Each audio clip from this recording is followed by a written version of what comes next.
तुझे मैं बचाऊंगा और तू दुनिया को बचाइए, ठीक है। तुझे मैं बचाऊंगा और तू दुनिया को बचाइए। तुझे मैं बचाऊंगा और तू दुनिया को बचाना। जी हाँ, ये कोई फिल्म का डायलॉग नहीं बल्कि यूपी के मेरठ में सीसीएस यूनिवर्सिटी के कर्मचारी के द्वारा कहा गया वाक्य था।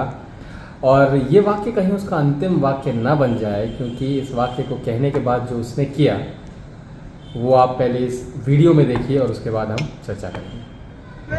तुझे मैं बचाऊंगा और तू दुनिया को बचाइए, ठीक है। फोन पकड़िए भाई। जिंदा है, जिंदा है, जिंदा है, जिंदा है और जिंदा है।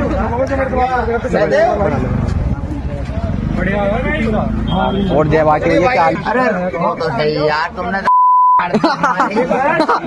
भाई ये तो जिंदा है।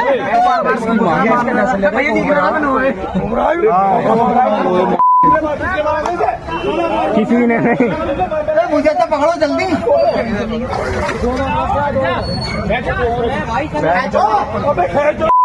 आजा भाई, आ जाओ भाई। अरे कैच लो भाई, जल्दी खींच।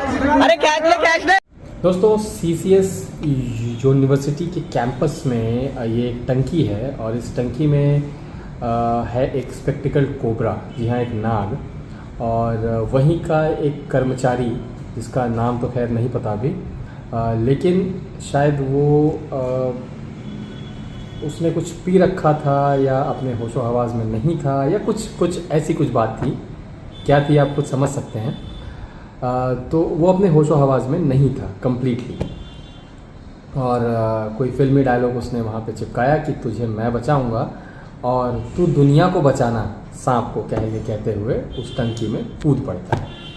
और कूदने के बाद जो हुआ दोस्तों, स्पेक्टिकल कोबरा ने, नाग ने उस व्यक्ति को 3 बार बाइट किया। जी हाँ, मैं समझ सकता हूँ यहाँ पे हंसने की बात तो ये नहीं है, काफ़ी दुखदाई बात ये है। लेकिन दोस्तों, ये इस प्रकार का बेवकूफ़ाना जो काम होता है उस पर कहीं ना कहीं हंसी आ ही जाती है। आप अच्छे से जान रहे हैं, आप समझ रहे हैं कि एक नाग जो है वो जहरीला सांप होता है। अपने बचाव में बिल्कुल वो आपको डसने के लिए तैयार रहेगा और आप बिना किसी जानकारी के, बिना किसी इक्विपमेंट के आप सीधे उस गड्ढे में कूद पड़ते हैं। तो ये एक तरीके से हास्यास्पद ही है।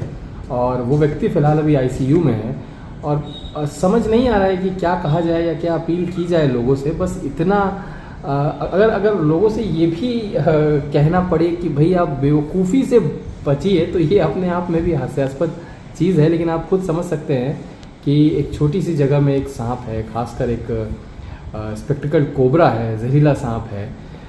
तो वहाँ पे उसको निकालने के लिए उस जगह से, आपको पता है, एक एक्सपर्ट की आवश्यकता है, एक जानकार व्यक्ति की आवश्यकता है। और वो स्टूडेंट हैं, जानकार लोग हैं, पढ़ते लिखते हैं, सब समझते हैं। उसके बावजूद उस व्यक्ति को उन्होंने रोका नहीं।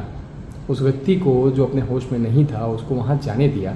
अगर उसको खुदा न खास्ता कुछ हो जाता है तो क्या लगता है आपको, वो व्यक्ति अकेला इसके लिए ज़िम्मेदार है या वहाँ पे तमाशबीन बने वो सारे लोग इसके लिए ज़िम्मेदार हैं जिन्होंने उसको रोका नहीं और उसके जीवन का ये तमाशा बनने दिया।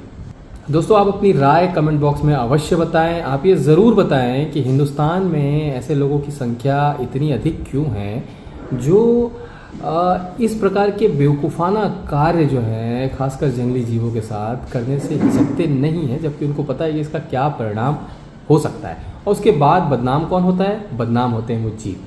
कमेंट बॉक्स में अपनी राय बताएं कि इस घटना के लिए कौन जिम्मेदार है, वो जीव, वो व्यक्ति या वहाँ खड़े सारे के सारे लोग। Thank you. जय हिंद, जय भारत।